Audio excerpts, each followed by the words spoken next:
Everyone, welcome back to my channel study with Muskan. आज का जो हमारा टॉपिक है वो है इंटरनेशनल बिजनेस, कि एक्चुअल में हमारा इंटरनेशनल बिजनेस होता क्या है, इसकी हमें नीड क्यों है, इसके नेचर क्या है, ये सारी चीज़ें हम पढ़ेंगे। तो सबसे पहले आता है मीनिंग ऑफ इंटरनेशनल बिजनेस, कि हमारा जो इंटरनेशनल बिजनेस है वो होता क्या है। हमारा इंटरनेशनल बिजनेस वो बिजनेस होता है जब हम हमारी बाउंड्री के बाहर किसी दूसरी कंट्री के साथ ट्रेड करते हैं, वो हमारा इंटरनेशनल बिजनेस कहलाता है। जैसे कि चाइना के साथ इंडिया का ट्रेड हो गया, चाहे वो एक्सपोर्ट हो चाहे वो इंपोर्ट हो, तो वो इंटरनेशनल बिजनेस होगा।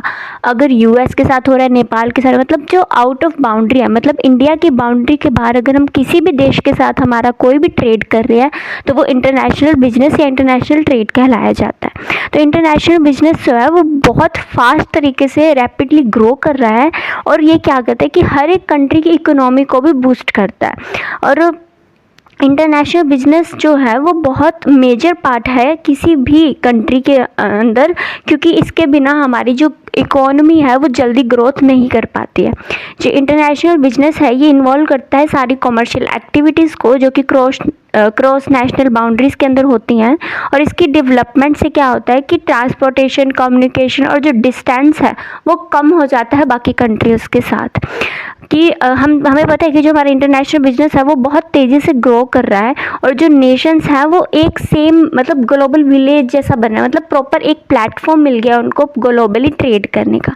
और इंटरनेशनल बिजनेस को प्रमोट करने के लिए हम पॉलिसी ऑफ ग्लोबलाइजेशन को भी अडॉप्ट करते हैं, मतलब काफ़ी नेशंस अडॉप्ट करते हैं ग्लोबलाइजेशन पॉलिसी को। जैसे कि इंडिया के अंदर आई थी ग्लोबलाइजेशन पॉलिसी, मतलब जब एलपीजी पॉलिसी आई थी उसके बाद ही इंडिया के अंदर क्या हुआ था, बहुत सारी चीज़ें बदली थी और बहुत ज़्यादा ग्रोथ करी थी, जो कि मनमोहन सिंह जी के राज के अंदर हुआ था। आगे आते हैं, डेफिनेशन क्या है इंटरनेशनल बिजनेस की। According to John D Daniel and H Lee, इनके अकॉर्डिंग क्या है कि जो इंटरनेशनल बिजनेस है वो कंसिस्ट करता है सारी कॉमर्शियल ट्रांजैक्शन को, जो कि सेल है, इन्वेस्टमेंट है, ट्रांसपोर्टेशन है, जो कि टेक प्लेस करती हैं दो या दो से ज़्यादा कंट्रीज़ के बीच में, तो वो हमारा इंटरनेशनल बिजनेस कहलाता है। फिर आगे आते हैं फीचर्स या नेचर क्या है इंटरनेशनल बिजनेस की। सबसे पहला क्या है कि जो डोमेस्टिक इकोनॉमी है वो इंटीग्रेट हो जाती है और वो ग्लोबल इकोनॉमी पहुंच जाती है। फिर आता है कि इकोनॉमी जो है वो फॉरेन कैपिटल, फॉरेन टेक्नोलॉजी और फॉरेन कंपटीशन के साथ ओपन अप हो जाती है, और जो हमारी इकोनॉमी है वो ग्रो करने लग जाती है। फिर आता है कि free world trade between liberalised approach towards export and import, कि अब हमारा एक्सपोर्ट और इंपोर्ट होते हैं वो फ्री वर्ल्ड ट्रेड वाले जो हमारा मतलब रूल चल रहा है, मतलब फ्री ट्रेड हो, कोई भी इंपोर्ट ड्यूटी एक्सपोर्ट ड्यूटी ना लगे। लेकिन फिर भी आजकल लगते हैं टैरिफ्स वगैरह, पर उस टाइम पे क्या था कि लिबरलाइजेशन क्या था कि कोई भी मतलब फॉर एग्ज़ाम्पल जैसे इंडिया ने चाइना के साथ ट्रेड किया या इंडिया ने नेपाल के साथ ट्रेड किया और एक्सपोर्ट करा कुछ चीज़, तो उसके ऊपर एक्सपोर्ट ड्यूटी ना लगाई जाए, मतलब टैरिफ्स ना लिए जाए, वो होता है फ्री ट्रेड।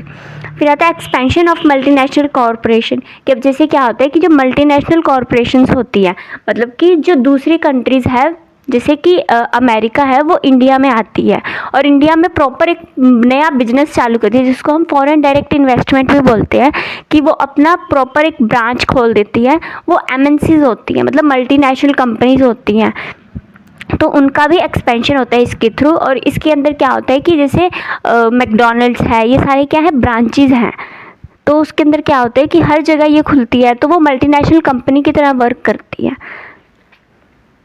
फिर आगे आते हैं स्कोप, टाइप्स या अप्रोचेज ऑफ इंटरनेशनल बिजनेस, कि सबसे पहला क्या है इंटरनेशनल ट्रेड। इसके अंदर क्या आ जाता है direct export, indirect export, counter trade.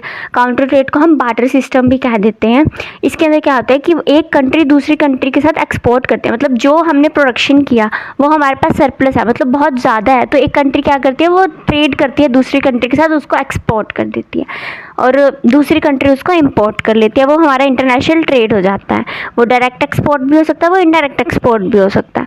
फिर आता है टेक्नोलॉजी कोलैबोरेशन, कि ज़रूरी नहीं है कि हम किसी प्रोडक्ट का ही इंटरनेशनली ट्रेड कर रहे हैं या आदान प्रदान कर रहे हैं, वो हमारी टेक्नोलॉजी भी हो सकती है। अब जैसे रशिया है, रशिया बहुत अच्छी तरह से ग्रो कर रहा है, टेक्नोलॉजी है उसके पास अच्छी, तो वो क्या करता है टेक्नोलॉजी भी शेयर करता है, कि अगर किसी ने वैक्सीन बना ली किसी चीज़ की, तो वो फॉर्मूला क्या है कि उस मतलब दूसरी कंट्री को दे देता है, लेकिन उसके बदले बदले कुछ चार्ज करता है प्रॉफिट, ताकि जो उसने उसके ऊपर खर्चा लगाया कम से कम वो तो उसका पूरा हो सके। तो वो हमारा होता है टेक्नोलॉजी कोलैबोरेशन।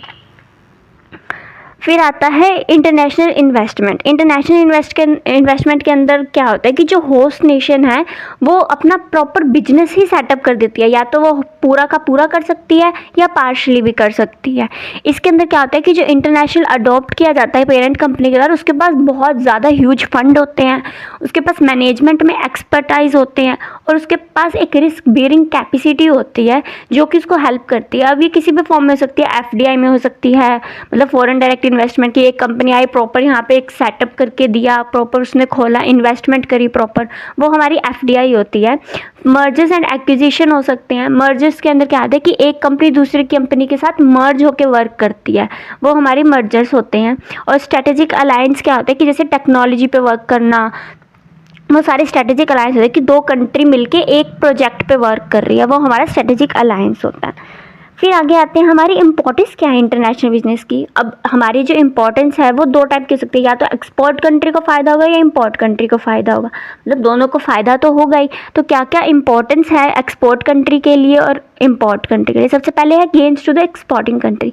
सबसे पहले तो क्या होगा, उसका जो आउटपुट है वो इंक्रीज़ होगा, कि वो अच्छे से वर्क कर पाएगा। अगर उसका सामान अच्छे से बिक रहा है तो सरप्लस है तो वो ज़्यादा से ज़्यादा एक्सपोर्ट कर पाएगा, तो उसका आउटपुट है वो इंक्रीज़ होगा। फिर है फास्टर इकोनॉमिक डेवलपमेंट, कि अगर आउटपुट इंक्रीज़ होगा, अच्छा खासा एक्सपोर्ट हो रहा है, तो क्या होगा कि इकोनॉमी जल्दी से जल्दी डेवलपमेंट कर जाएगी। फिर है कि मार्केट का जो साइज है वो बहुत ज़्यादा वाइड हो जाएगा, सब लोग उसको पहचानने लगेंगे कि हाँ ये भी एक मार्केट है।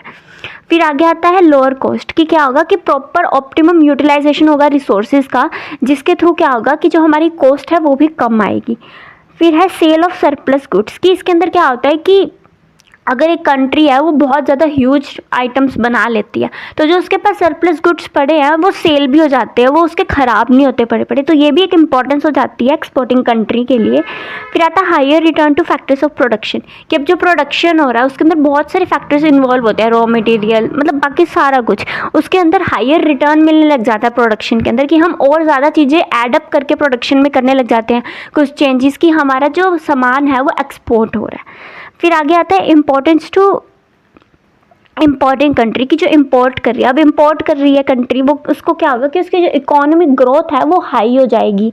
फिर है help to face natural calamity, अब जैसे क्या होता है कि कई बार अर्थक्वेक्स आ जाते हैं या ऐसी कोई नेचुरल आपदा आ जाती है जिससे उभरना बहुत मुश्किल हो जाता है, तो इसके अंदर क्या होता है कि जैसे फॉर एग्जांपल नेपाल में जैसे भूकंप अर्थक्वेक आ गया और वहाँ की जो फसलें हैं वो बर्बाद होगी, तो वहाँ की जो कंट्री है वो क्या करेगी, जैसे इंडिया के पास चावल या गेहूँ बहुत ज़्यादा सरप्लस में होता है और वो एक्सपोर्ट भी करती है इंडिया, तो वो क्या करेगा वहाँ से मतलब एक्सपोर्ट कर लेगा, इंपोर्ट कर लेगा इंडिया से और इंडिया उसको एक्सपोर्ट कर देगा, तो वहाँ क्या होगी कि हेल्प होगी, वो नेचुरल जो कैलेमिटी थी उससे उभर पाए।